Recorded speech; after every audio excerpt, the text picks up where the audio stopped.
La otra táctica que tenemos para la demanda de recursos es reducir el overhead computacional, o sea, reducir los pasos adicionales que se deben dar.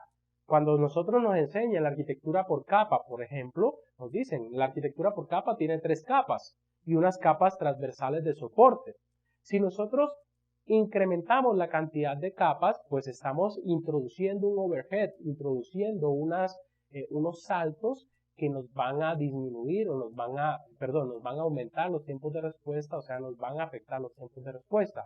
Por eso, cuando nosotros tomamos decisiones de arquitectura por capas, podemos tener un conflicto con el desempeño, o la arquitectura por capas no es buena con el desempeño porque depende mucho de los saltos o de las capas que se tengan en esa arquitectura. Por eso, cuando ustedes van a tomar una decisión de una arquitectura por capa, deben mirar si realmente necesitan ciertas capas. Por ejemplo, si yo voy a ser un maestro, yo sé que no hay una lógica de negocio fuerte, entonces no necesito una capa de negocio y simplemente voy de la capa de presentación a la capa de acceso a datos, reduciendo ese overhead adicional de pasar por la capa de negocio porque no se necesita, y por ende los tiempos de respuesta van a mejorarse en los maestros. Lo mismo pasa cuando se tiene una arquitectura basada en un broker o en un bus de mensaje. El intermediario, el tener ese broker en la mitad, pues obviamente va a ser un salto adicional que nos va a aumentar los tiempos de respuesta. Si yo estoy en una arquitectura distribuida y de consumo de servicios de manera distribuida y quiero mejorar los tiempos de respuesta, pues tengo que eliminar ese broker intermedio y hacer llamados punto a punto, lo cual también me va a afectar la mantenibilidad de nuestro sistema. Entonces, hay que buscar el balance allí entre lo que es desempeño y lo que es mantenibilidad. Por lo general, cuando quiero mayor mantenibilidad, voy a afectar el desempeño porque la mantenibilidad se logra casi siempre introduciendo intermediarios para poder hacer separación de elementos, y al introducir intermediarios estoy introduciendo un overhead que me va a aumentar los tiempos de respuesta.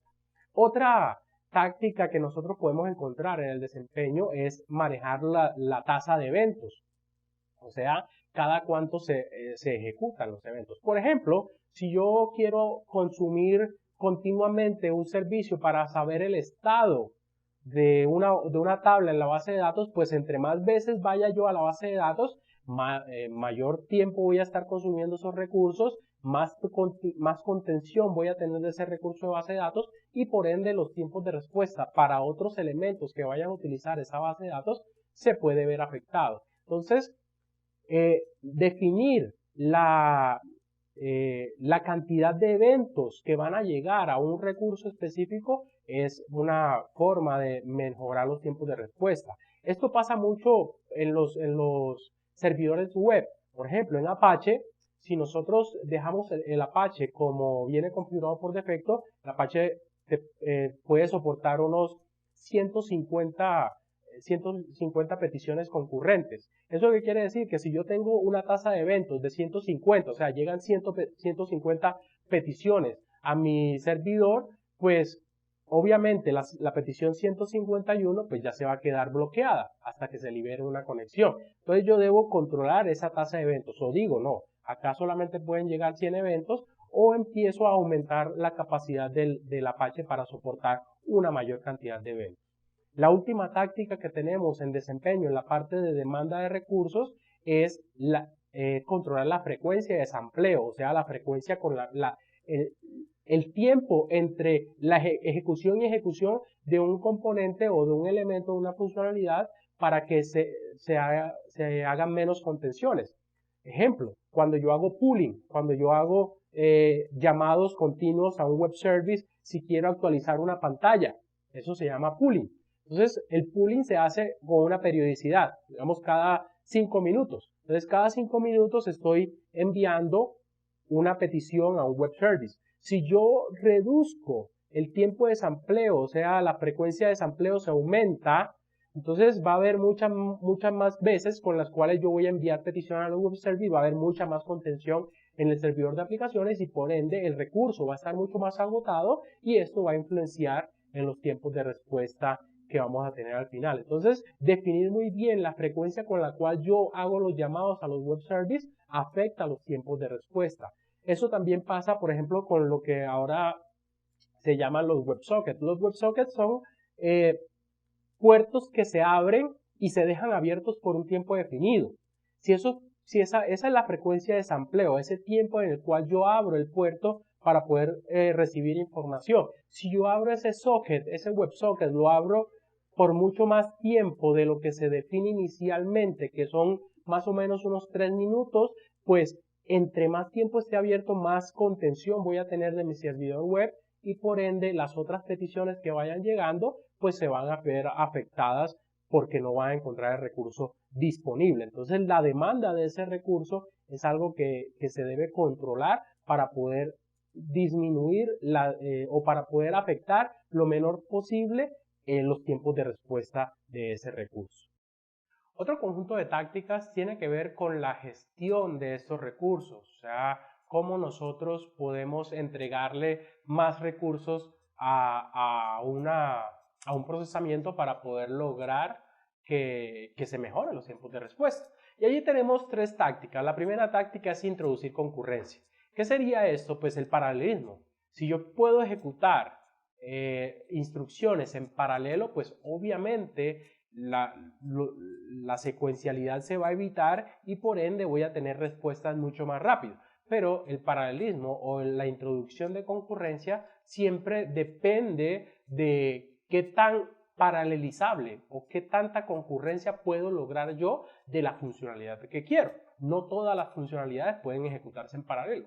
Entonces, aquí hay una limitante bastante importante para poder lograr esa mejora en los tiempos de respuesta. Eso es lo que busca, por ejemplo, se busca ahora con el procesamiento de Big Data, tener una buena concurrencia, un buen manejo de la concurrencia con estos algoritmos MapReduce y con la distribución de los algoritmos en diferentes nodos para poder trabajar los datos en paralelo y así tener respuestas mucho más rápidas. Anteriormente todo se procesaba en una sola máquina y pues todos los datos se molían en esa sola máquina y por ende pues si yo tengo un mazo de barajas y yo entrego ese mazo de barajas a una sola persona para que los cuente, pues se va a demorar mucho más esa persona en contar el mazo de barajas o de cartas o de naipes si yo distribuyo ese mazo de naipes entre 4 personas y cada una de ellas hace el conteo. Mucho menor el tiempo que se va a demorar las 4 personas. Entonces, el introducir concurrencia es algo muy importante para poder lograr mejorar el desempeño. La otra táctica es mantener múltiples copias.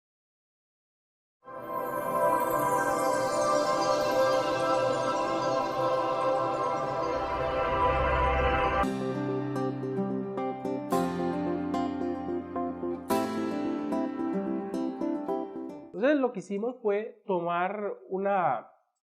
sacar un proceso que todas las noches nos sacaba una réplica de las tablas que necesitábamos del sistema de facturación, pero que solamente nos servían para el proceso, para el componente nuevo. Entonces no hacíamos el procesamiento sobre la base de datos grande que estaba ocupada con otros recursos o por otros procesos, sino que sacamos una copia, hicimos una copia de ese procesamiento, de esa base de datos para poder trabajar independientemente. De esta manera mejoramos el desempeño de ese componente que tenía que ir a conectarse a esta base de datos remota a trabajar en una base de datos local con menos datos porque solamente tenía la información pertinente al procesamiento que él iba a hacer. Esto es una táctica de mantener múltiples copias. Aquí la problemática va a ser definir qué tan rápida es esa sincronización, porque entre más espaciada o entre más grande sea la frecuencia de sampleo, o sea, la frecuencia de actualización de esa copia, pues probablemente el procesamiento se esté haciendo con datos que no son los últimos. Entonces hay que empezar a balancear allí. Yo quiero veracidad o inmediatez de los datos o quiero realmente un trabajo con un buen desempeño.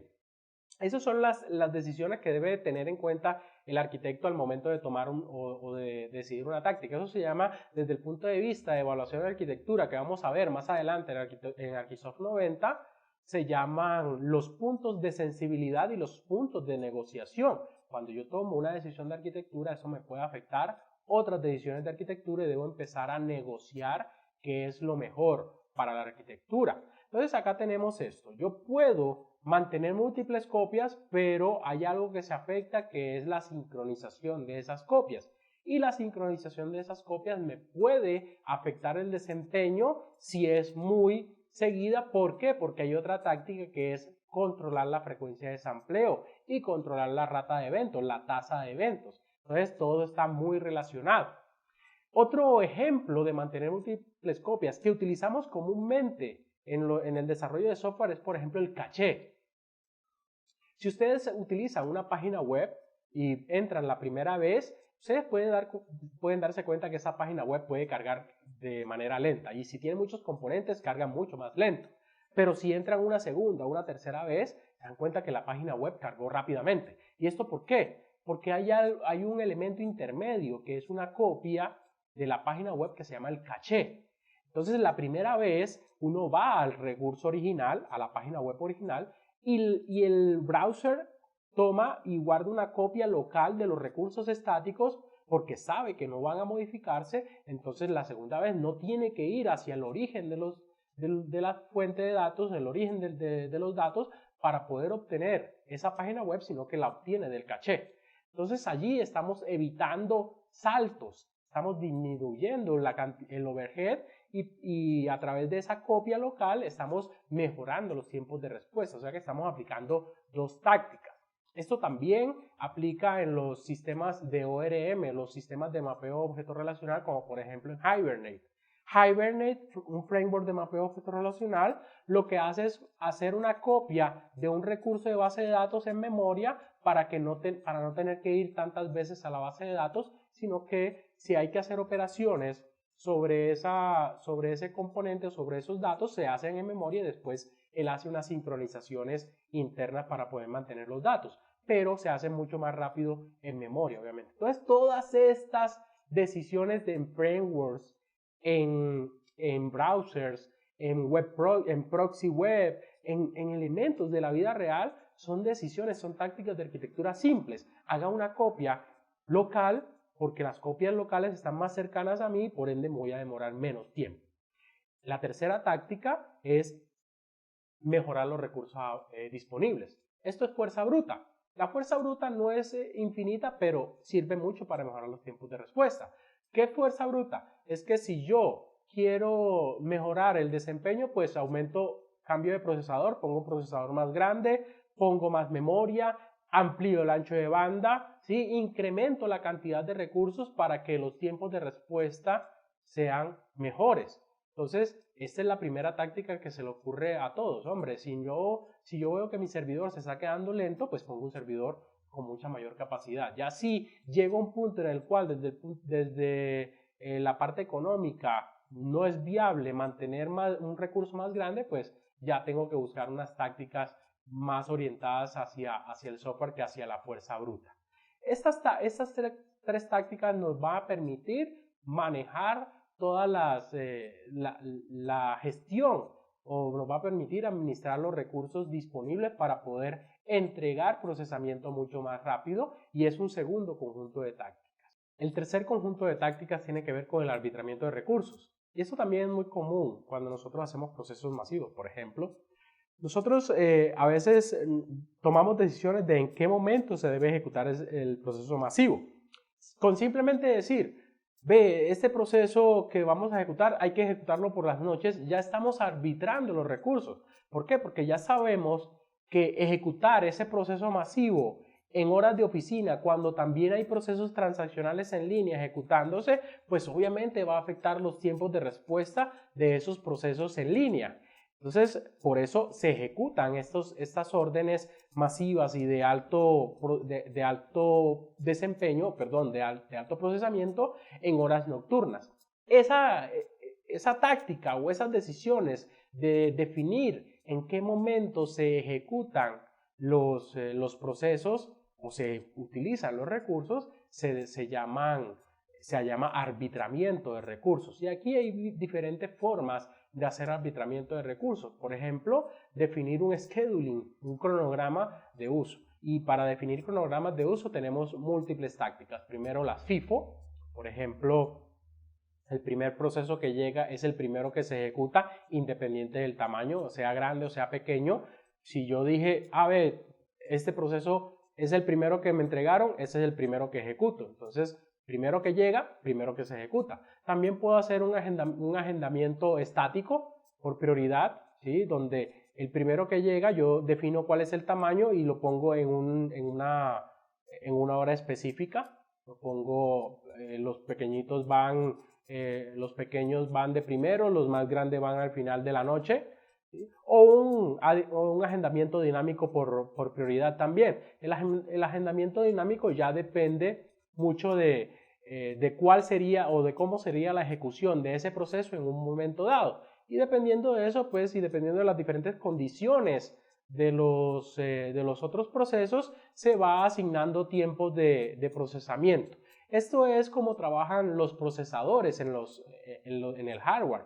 Los procesadores asignan pedazos de tiempo. No es que cuando un proceso, cuando mi software quiere ejecutarse en una máquina, el procesador enseguida le asigna toda la prioridad a mi proceso y los otros procesos quedan sin prioridad o sin ejecutarse, sino que él define pedacitos de tiempo. Y dependiendo del tamaño del procesamiento, él va asignando, va quitando pedacitos de ese procesamiento y se los va asignando a otros procesos hasta que todos terminan. Ese es un agendamiento dinámico que se realiza dentro de los procesadores en el hardware para poder permitir ese multiprocesamiento o simular un multiprocesamiento. Y entre más núcleos tenga un procesador, pues más pedazos de tiempo va a poder asignar a cada uno de los procesamientos. Entonces, una de las cosas que nosotros debemos identificar para poder lograr mejor desempeño es el orden en el cual ejecuto los procesos. Yo puedo tomar la decisión de, a medida de que va llegando un procesamiento, pues se va ejecutando, o asignar pesos, asignar prioridades para ejecutar. Por ejemplo, si estoy en una arquitectura por colas, miren que cómo es la relación de patrones de arquitectura con tácticas. Yo puedo tomar la decisión de, mi patrón de arquitectura es simplemente tener una cola de mensajes. Las colas son por definición FIFO. Cada mensaje que llega pues se va procesando. Pero yo puedo mejorar esto con una táctica de agendamiento por prioridad.